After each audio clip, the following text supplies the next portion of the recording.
Ved prøvens start trækker hvert hold deres problemstilling. Lad os følge Lauke og Amanda og se, hvordan de takler opgaven. Er vi klar til næste runde? Det synes jeg. Så lad os lukke de unge mennesker ind. Er I klar? Yes. Ja, kom indenfor. Og det er vores sensor, Claus Fink. Claus. Emma. Claus. Mille. Claus. Amanda. Claus. Lauke. Claus. Sofie. Claus. Godt. Ja. Og for at Claus han sådan kan huske, hvem der er hvem, så skal I lige sørge for at få et navneskilt sat på trøjerne.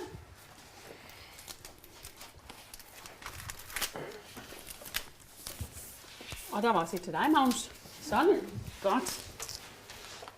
Så har vi 9 numre, der ligger her, og det vil sige, at I gruppevis skal blive enige om, hvilke numre I vil trække. Er der nogen, der vil starte med at trække? Det gør vi vel. Det gør I. Kan I blive enige? Skal vi ikke bare prøve den? Nej. Okay, den der. Det var den bedste, Det var tror nummer jeg. 3. Super. Og så får I nummer 3, og I må sætte jer ned til det bord der. Okay. Og hvem skal så trække? Nå, Nummer 5. så må vi se. Og I får den med. Der var 2 her. Værsgo, I må sætte jer ned der. Og vi skal have jer til at trække. Nummer 1. Og den er til jer. Tages Værsgo. kvadrat. Tage Werner påstod, at de 8 længste linjestykker i kvadratet er lige lange. 2. Ja. Der er konkurrenter lige den figur i kvadratet, og at disse figurers arealer kan beregnes. 3. Størrelsen på hver vinkel i kvadratets figur kan findes ved at beregne. Okay. Men så er der en problemstilling, er det ikke den, vi skal lave så? Jo. Okay. Jeres opgave er at undersøge Tage Werners 3 påstande om kvadratet. I skal både bruge IT-værktøjer, beregninger og matematiske forklaringer. Okay. Så jeg Nå. tror, Jeg tror, vi skal starte med at lave en disposition. Hvad skriver jeg? Okay, vi starter med at lige måle de 8 længste linjestykker. Har du ikke en tusch? Det er meget. Okay, men er det ikke bedre, hvis vi starter med at tegne den, og så kan vi altid få GeoGebra til det? Nej, det skal vi ikke endnu. Fordi på se her. Konstruere Tage Werners kvadrat ved hjælp af et IT-værktøj. Og så undersøge længderne af de længste linjestykker.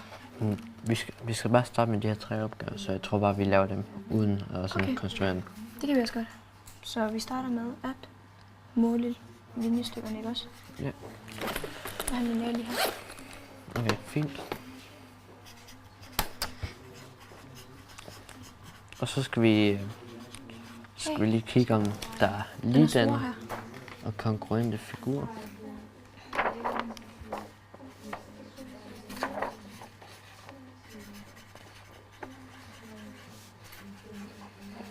Figurer eller hvad? Ja.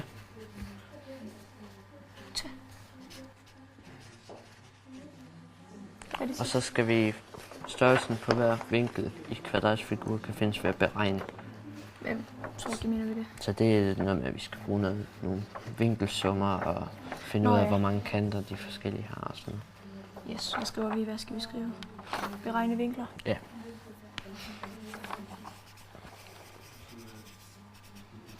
Du kan godt læse det her. Og så tegner vi den på GeoGebra. Yes. Men jeg tænker på, hvis vi tegner på GeoGebra, så er det jo meget lettere. Så kan den jo bare gøre det for os. Og så har vi jo tegnet den fra starten af. Det kan godt være, at vi skal prøve det. Synes du ikke det? Så rykker vi den her. Men vi skal jo alligevel finde ud af det med beregninger. Og Så hvis nu vi gør sådan her, så står den der. Og så vi kan lige så godt måle det her på jo. ja. Skal vi gøre det? Men altså, det er bare det, vi behøver ikke bruge GeoGebra til at lave de her. Nå nej. Nå ja. Men hvad står der her om bag? Kan vi ikke gå og læse videre?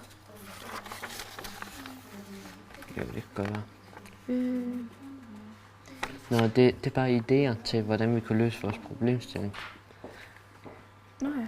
Jamen så, den første idé er Kan vi starte din med idé. den her gruppe her? Ja. Gør vi så det? Ja. Okay. Vi kommer til jer for at høre, hvilke tanker I har gjort jer omkring den problemstilling, I har trukket. Yes. Kender I problemstillingen? Eller? Vi kan godt lige kort ridse op, hvad det er. Vores opgave er at undersøge Hey Werners 3 påstande, og det er de her 3 påstande her. Ja, og hvad er påstandene? 1. De 8 længste linjestykker i kvadratet er lige lange. Ja. 2. Der er kongruente og ligedannede figurer i kvadratet, og at disse figurers arealer kan beregnes. Yes. 3. Størrelsen på hver vinkel i kvadratets figurer kan findes ved at beregne. Ja. Ja. Hvilke tanker har I så gjort jer for at løse den problemstilling? Altså, Har i hvert fald startet med at lave en disposition. Ja. Yes. Og så har vi lidt tænkt på, at vi enten skal måle linjestykkerne først, eller vi måske bare skal tegne dem på GeoGebra til at starte med. Ja. Og så kan vi få den til at ja, beregne altså det er de lange linjestykker her, Ja. som de vil have, at vi skal måle. Men vi kan enten måle dem, men man kan jo også bruge nogle beregninger til at finde dem. Hvis I ville tegne den på GeoGebra, havde I så tænkt over, hvilken længde I ville bruge? Altså, der var nogle idéer her bag. Vi kan for eksempel bare sige 10, Ja, det kunne I godt. Ikke og også? så kan vi tage det som udgangspunkt, og så gå videre derfra. Det er dejligt lidt til at arbejde med dem.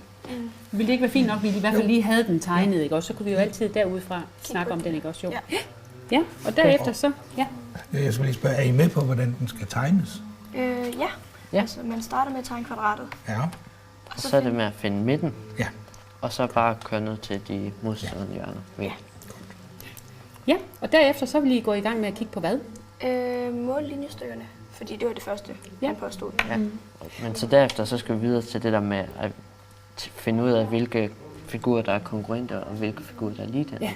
Nu kunne man jo måle linjestykkerne, men kunne man gøre noget andet end at måle de linjestykker? Ja, vi kunne bruge beregninger. I kunne lave nogle beregninger? Ja, fordi hvis vi nu for eksempel sagde, at den her var 10, og den her var 10, så ved vi jo halvdelen er 5. Ja, Så skulle vi bruge Pythagoras til at finde men det vil vi vel også gerne se nogle beregninger.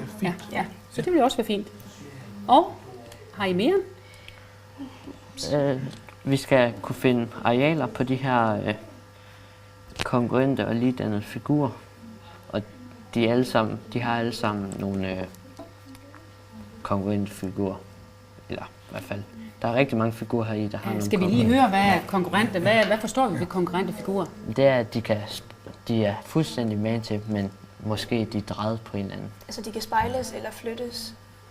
Ja, Man kan få dem til at ligge oven i hinanden. Ja. man kan lægge dem oven i hinanden, ja. Sådan, det kunne man godt definere, ja. Yes. Og hvad med ligedannede figurer? Det er, når vinklerne de er lige lange. Eller de er lige store, selvfølgelig. Ja. Og så, så skal forholdet være det samme. For eksempel Forholdet imellem hvad? mellem sidelængderne. Ja, Yes. i trekanten Ja, med, eller hvad så det for er. eksempel den ene trekant, der kan man sige forholdet mellem den sidelængde og den lidt større trekants sidelængde, de skal være ens på alle sider. Okay, Ja. Men vinklerne, de skal være lige store. Det var et must. ja. Godt. Er det det, vi... Vi siger gå i bare gang go med. for. Ja. Ja, så er det bare at gå i gang. GeoGebra. Ja. Skal vi lige prøve at starte med at lave det? Ja. Et kvadrat. Linjestykker med 2 punkter. Eller nej, med given længde, men vi skulle have den til at være 10. Yes. Og vi skal jo ikke... Sker der? Trykker bare sådan, og så 10. Super. Så zoom lidt ud.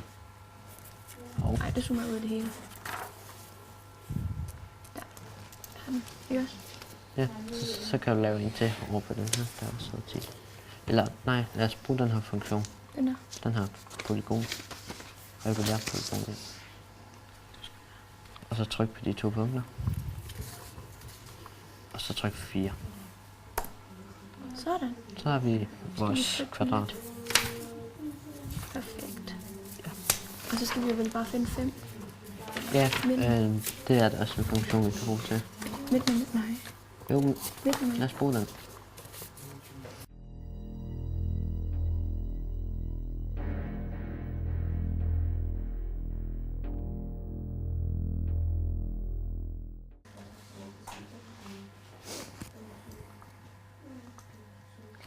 Det var det, jeg ville have. Nå. Ja, hvad skal vi gøre nu? Men jeg tænker lidt, hvis vi har vinklerne her. Ja, der er jo topvinkler og og der er også modstående vinkler. Så er det jeres tur igen. Yes. Hej. Vi skal gerne høre, hvad I har beskæftiget med, siden vi var her sidst. Har Vi konstrueret drejer den lidt her. Det er konstrueret tags kvadrat. Ja, og hvordan har I gjort det? Vi startede med at tegne et linjestykke, med en given længde på 10. Ja. Og så, Så brugte vi funktionen regulær polygon til at lave et kvadrat på med 4 hjørner. og så derefter der fandt vi så midtnormalen på hver side ved at gå op og trykke Den der. der. Der. Ja. Midtnormalen. Og så fandt vi så den på alle Og sider. den har I så skjult igen, kan Ja. jeg se. Ja. Den er ikke så De flot. ligger her. Ja. Dem kan vi bruge til noget andet Nej. også. Ja. Men så lavede vi linjestykker fra midtnormalen til de modstående hjørner. Ja. Og det gjorde vi jo hele vejen rundt, fordi det er kvadrat. Ja. Og så, Så på den måde ved vi også, at de er alle sammen lige lange, fordi de er lige dannet. også fordi de er jo lavet ud fra et kvadrat. som har Ja, sider. skal vi lige prøve at blive ved det der med, han havde jo en påstand om, at de 8 længste linjestykker i kvadratet er lige lange. Yes. Og det er de 8. Ja, Han og snakker. hvorhen kan vi De 8 pege på længste. en af dem der? Det er dem her. Det var et af linjestykkerne, og Ja. det var det andet linjestykke. Og så kører den hele vejen rundt der. Det er de Godt. længste. Det er de 8. Ja. Ja, og han påstår, at de er lige lange. Ja, og det har vi så bevist Det har I bevist. på 2 måder faktisk. Nå, Den Lad ene os det er Pythagoras sætning. hvordan har I... Den hedder jo a i anden plus b i anden er lige med c i anden. Ja, Ja. prøv lige at pege samtidig. Der har vi har brugt det her, den her trekant her. Ja, Og den er retvinklet, og vi kender den ene side, som er 10, og så Ja. kender vi den anden, fordi det er jo en midtnormal, så det er halvdelen, Ja. og halvdelen af 10 er 5. ja. Så den her udregning, 10 i anden plus 5 i anden er lige med, C i anden. som er 125.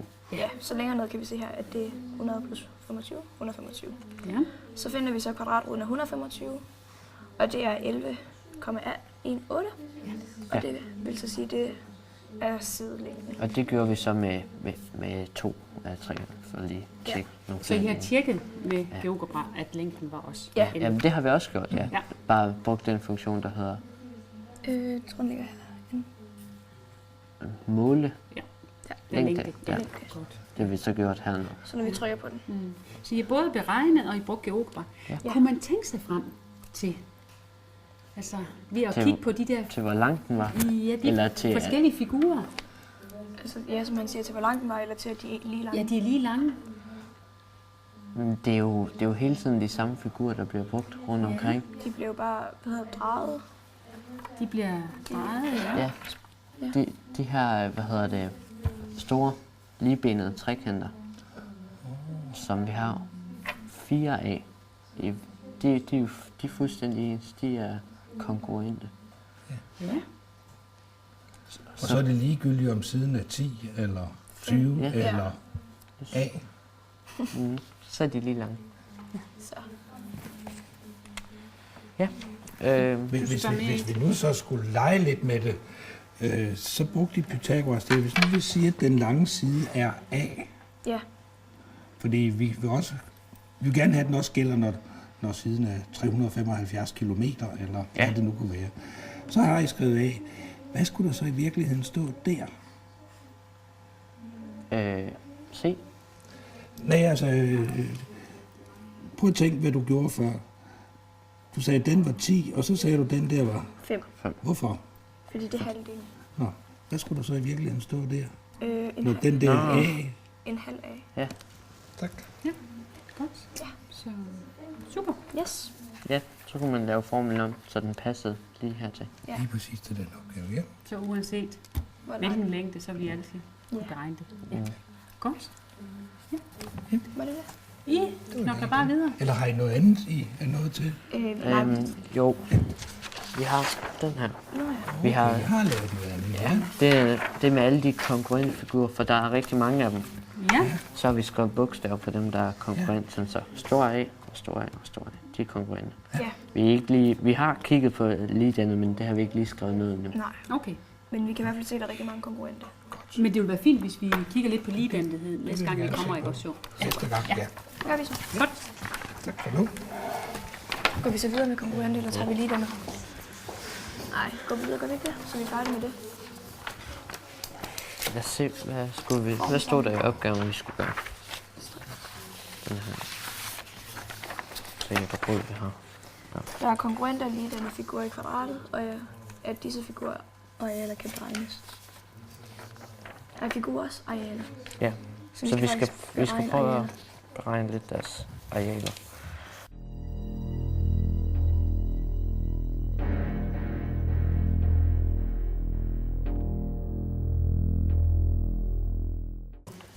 I den her figur, så vil jeg bare tage noget del.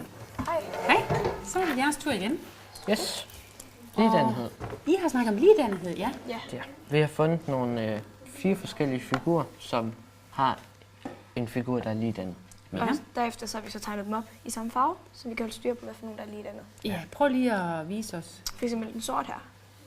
Her. Den figur, Ja. den er lige dannet med den store her. Ja. Så har vi en grøn her. Det er en firkant, der ligger her. Og den er ligedannet med den store. Har I undersøgt dem alle sammen? Ja. Det er at, Vi har målvinkler, Ja, fordi men det skal er vi det lige holde vigtigste. os til den sort der i hvert fald og kigge på, hvorfor er den ligedannet? Ja, det er også, vi har også regnet areal ud, eller af dem begge to. Jamen, hvis nu vi lige bliver ved ligedanighed, hvad var det så, I sagde i starten? Det skal være ensvinklet.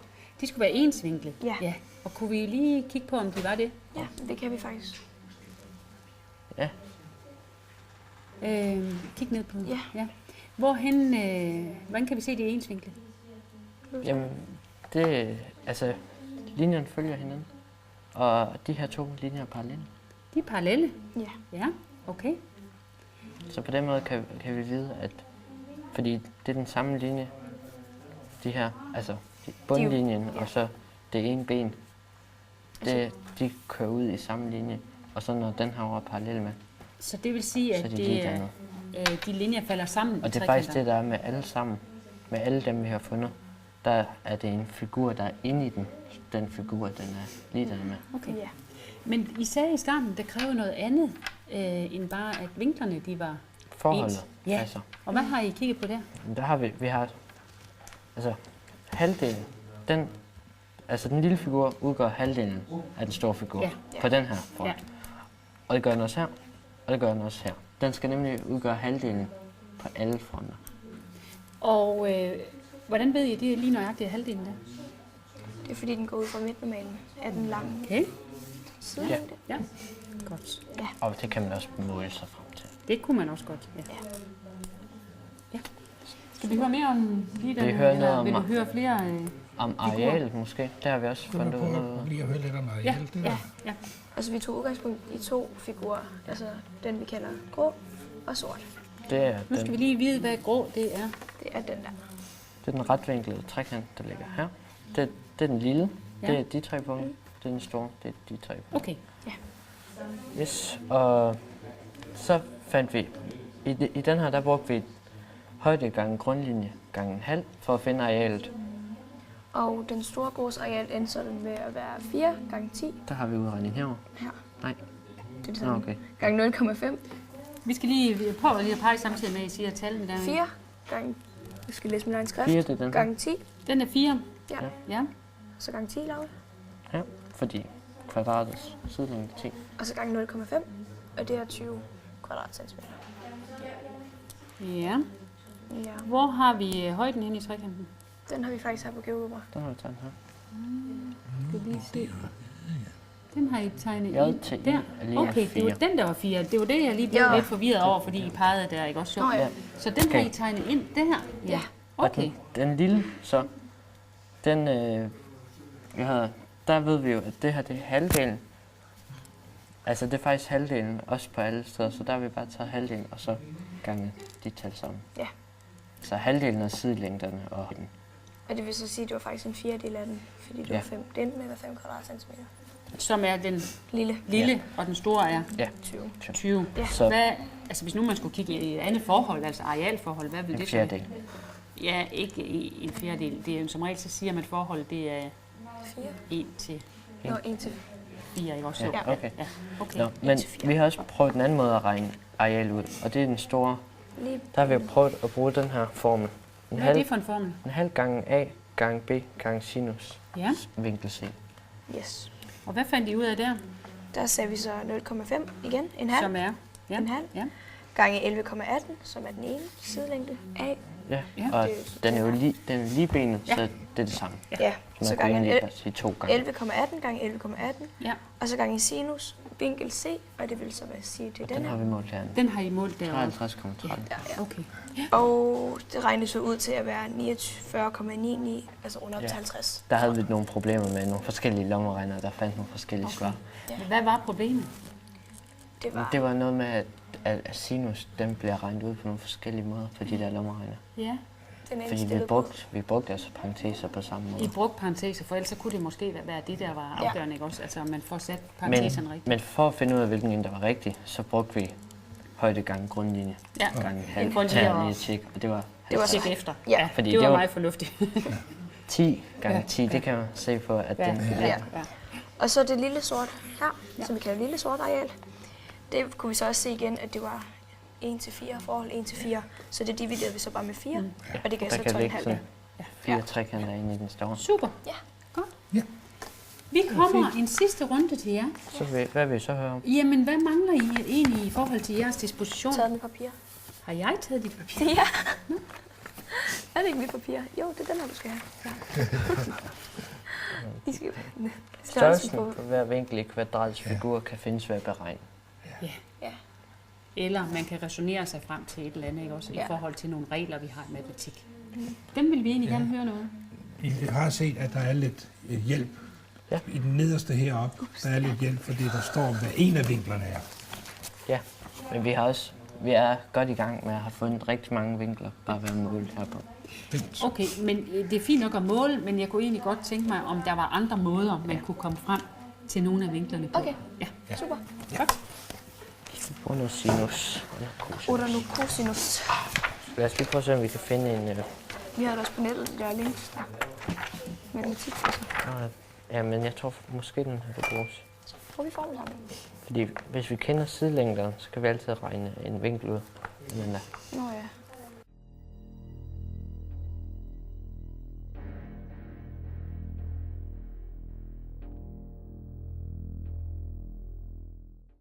Jo, det gør vi. så bruger vi den til at regne de næste vinkler ud. Og så kan vi også regne de sidste vinkler ud. Så er det sidste Hej. tur. Og det er vigtigt, at I får fortalt de overvejelser, I har Ja. gjort jer med hensyn til den problemstilling, I har trukket. Ja, vi er ved den sidste. Ja. Tredje punkt på problemstillingen. Der skulle vi beregne vinkler. Vi skal vise, at vi kan beregne alle vinkler i hele. Ja, det var i hvert fald en påstand. Uden Ja. at måle. Uden at måle, ja. Ja. Og det kan vi godt. Det har I fundet ud af. Det lyder spændende. Ja. Vi Man tog- kan bruge de her, sinus, cosinus og tangens til Okay. at finde vinklerne med. Skal vi, hvad tog I udgangspunkt i? Vi tog udgangspunkt i den her trekant. I den store retvinklede, Ja. Ja. hvor vi har en, vi bruger tangens, og så er det her den modstående. Nej, det er den husliggende katete, og det er den modstående i forhold til vinklen A. Ja. Og det er jo sidelængden på kvadratet, så det er 10. Ja. Det kan også stå her. Vi har skrevet... Nej, Vi vi skal bruger det. faktisk cosinus. Jamen, det, Vi bruger cosinus. nå, Ja, vi bruger cosinus. men det er også lige meget. Ja, det Så tager vi udgangspunkt i cosinus. Okay. Den der. Den har Ja. vi skrevet ned. Ja. Ja. Vi kigger lige. Fordi vi kender også den her. Ja. Cosinus A. Det vil sige, at vi skal finde en A. Mm. Og så tager vi den husliggende katete, som er B.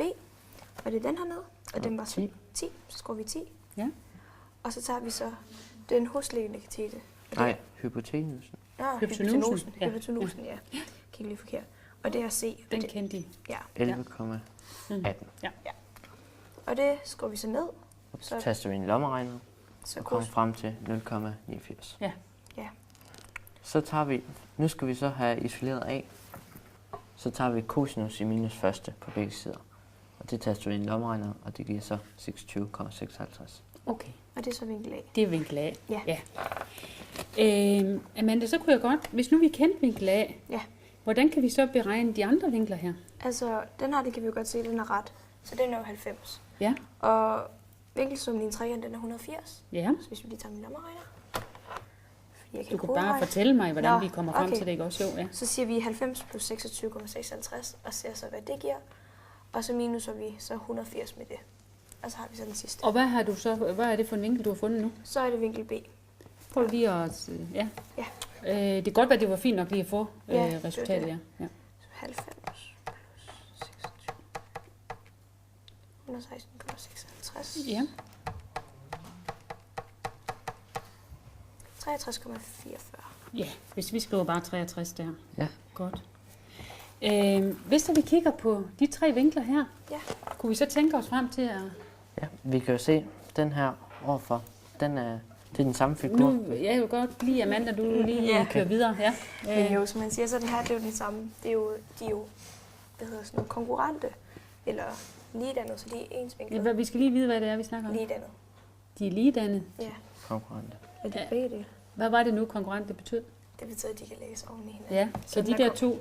Ja. Ja, godt. Så Så de vi er enige om, konkurrente. det er konkurrente. Så de er jo ensvinklet. Så den Der. her, den er også 63. Ja, Og vinkelsummen, den skal jo igen være 180. den skal være 180. Så vi siger 63 gange 2, og det er 126. 180 minus 126, det er 54. Så den sidste er 54 grader. Ja, godt. Ja. I matematik snakker vi nogle gange om vinkler, Ja. der ligger sådan... Kender du nogle navne på de vinkler? Der ligger sådan ved siden af hinanden, eller Ja. over for hinanden, eller noget? Når de ligger over for hinanden, så kaldes de topvinkler. Ja, og ved siden af hinanden, så er de nabovinkler. Ja, det er rigtigt. Ja. Så. Jamen, ved vi noget om topvinkler så? Altså topvinkler, de er... Topvinkler kan også se sådan der ud, ikke? Kan det? De er i hvert fald magen til hinanden.